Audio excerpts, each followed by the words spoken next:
sister, may you live with God, this sentiment etched in bone. Here, looking down at clavicle, rib, pelvis, and seeing yourself eroded, what remains? This is a wattle and daub house of a sort that was excavated on Coppergate. This lady here is an Anglo-Saxon lady, and she's actually speaking Anglo-Saxon. The other members of the family are speaking Old Norse. This, we hope, will reflect the intermarriage that would have taken place. Ellipses of African ivory and Whitby jet we covet, a glass vessel the colour of veins, earrings a mirror. How to tell my girl of two that this is what is left of you? I found my home.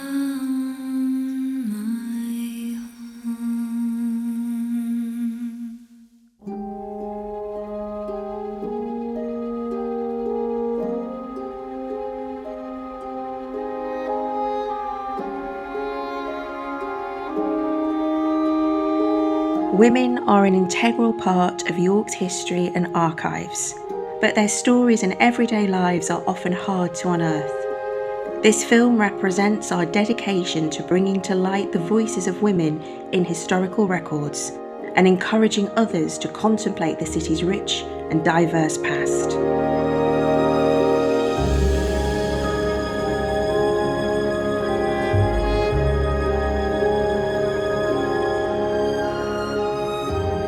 The First World War was declared in 1914. This letter from a York resident in 1915. We sat in the window and watched. King's Own Yorkshire Light Infantry all yelled goodbye. They assembled on the green first and went off waving to us, wept. We rushed out and followed them to the station. All reserves lined the road as they marched through, and we were glad they knew we went to see them off.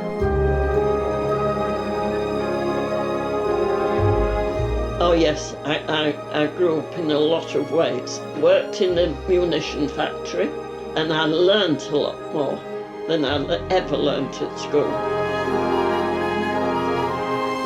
A letter of condolence from York nurse, Sister Roscoe. Dear Madam, I'm very sorry to tell you of the sad news of your husband's death. His wound was a very severe one, and there was very little hope of saving his life from the first. All was done for him that could possibly be done, but he passed peacefully away last Thursday. All his small possessions are in the hands of the authorities and will be sent to you eventually. With much sympathy, yours faithfully, R. Roscoe, Sister in Charge.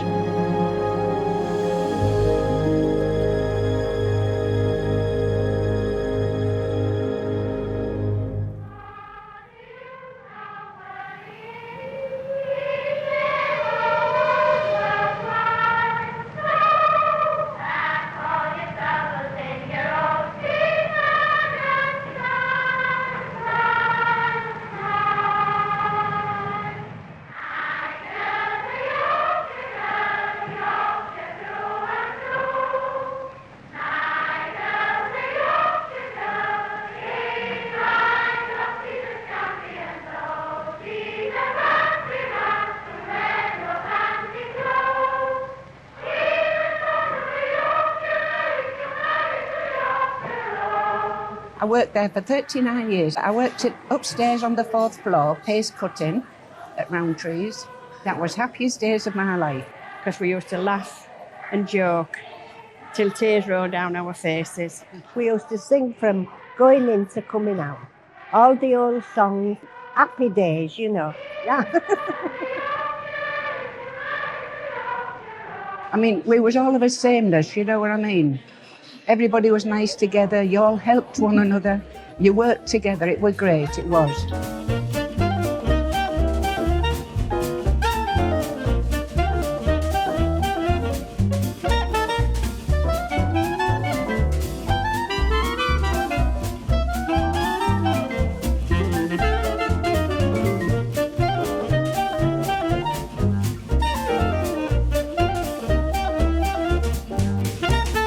This great factory, employing many thousands, is not concerned solely with turning out goods and making profits.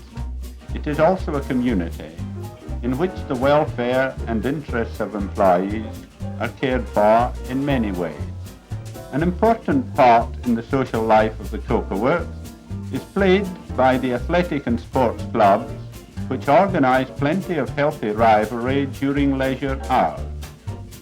I think that the women who were particularly short of time, who had a lot of commitments, be it family commitments or commitments to paid work or a mixture of the two, were probably the ones who actually needed leisure time the most. I mean, ironically, they're also the least likely to have it. Time for a break, Dax. And to me, that's time for a Kit Kat. Lovely milk chocolate, crispy centre. What more could you want? Well, I always say... Have a break. Have a Kit Kat.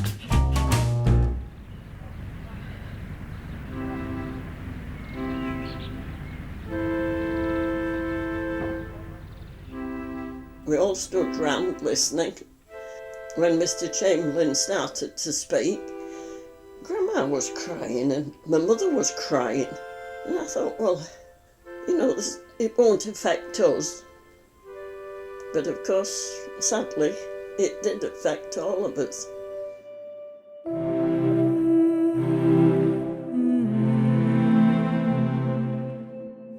All the youths were sent into what we used to call Help the War effort, or you had to be in a youth club, or you could go in St. John's Ambulance Cadet Nurse, all these kind of things.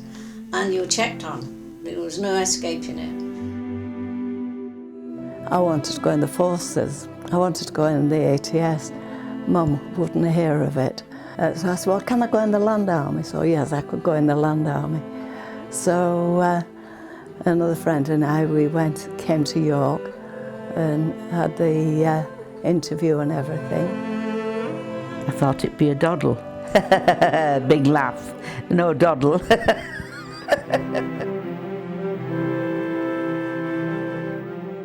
I enjoyed it, but it was hard work because we did hard, cold work, all weathers. You worked long hours and you were tired at the end of the day and you had fun with your friends. But what do you do? It had to be done. People had to be fed.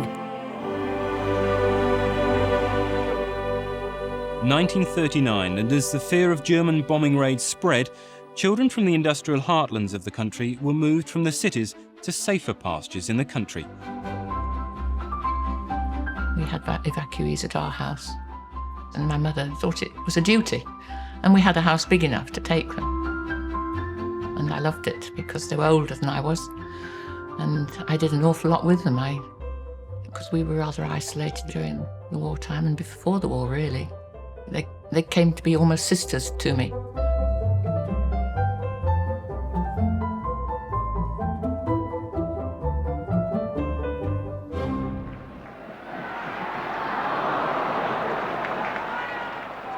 Running up and down stairs all day is quite enough for me.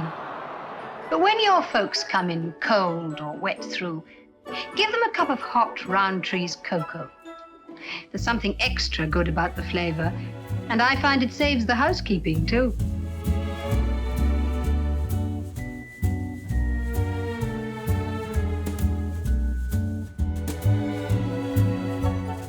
For my everyday things for the family, for the food, is extremely easy. The shop assistants are very friendly. I should think, apart from being extremely good quality and very fresh, my weekly vegetable bill for a family of 6 in the best season is about 21 shillings. And I think this is a tremendous advantage when you've got a large family.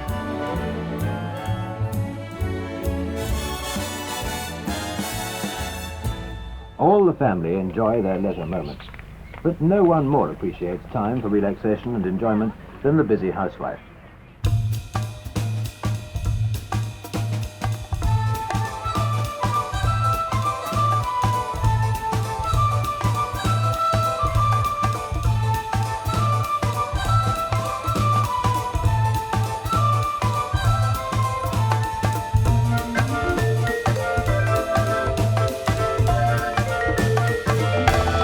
Most women are in low-paid jobs at the present time, and more women are having to go out to work.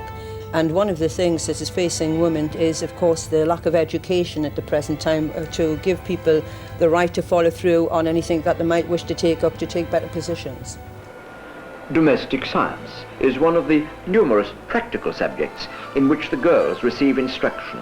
The child is finally prepared for playing a full and useful part in domestic life, or for further education at other schools or colleges which specialise in particular fields. Well, I wanted to study at university. I have to take charge myself of the way I spend my time. You have to sell yourself as human beings who've got a lot to offer. The whole history of male domination shows quite clearly that it's not a question of individual women breaking through, that we have to make really radical change in work organisation if we're going to see anything change fundamentally for women. Hail the sun, the brightest of all that ever dawned on the city of seven gates, city of Thebes.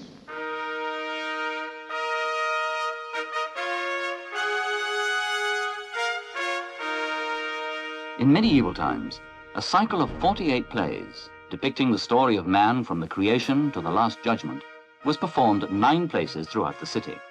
Here, one is performed in the traditional way, using a wagon as the stage. I did the first ever processional performance in modern times, just to prove that these records were absolutely straightforward, and if you followed them very closely, you would get a marvellous piece of drama. You wonder why the casting of local shopkeeper Ruth Ford has attracted such controversy. And he said, "How would you feel about playing God?" Well, that took me by surprise, as you can imagine. And I felt very much that the voice of God was the important thing, and it didn't matter a scrap that I was a woman.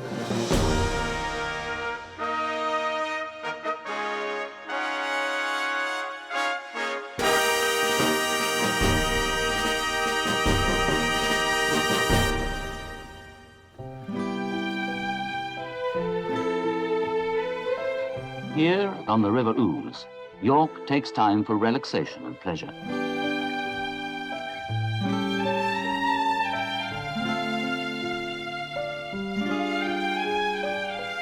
But the unpredictable weather can soon change this festive appearance into one of disaster.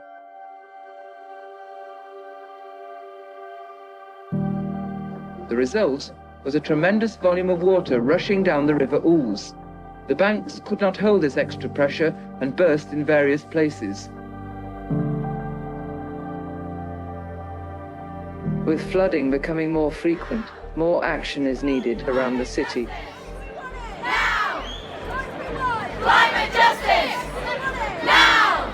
Young people have escaped from school today to lead the way and bring everyone together.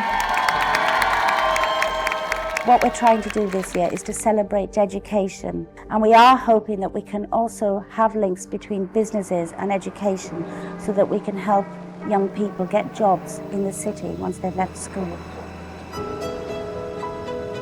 Being Lord Mayor of York is such a special honour that it's something you'll probably remember for the rest of your life.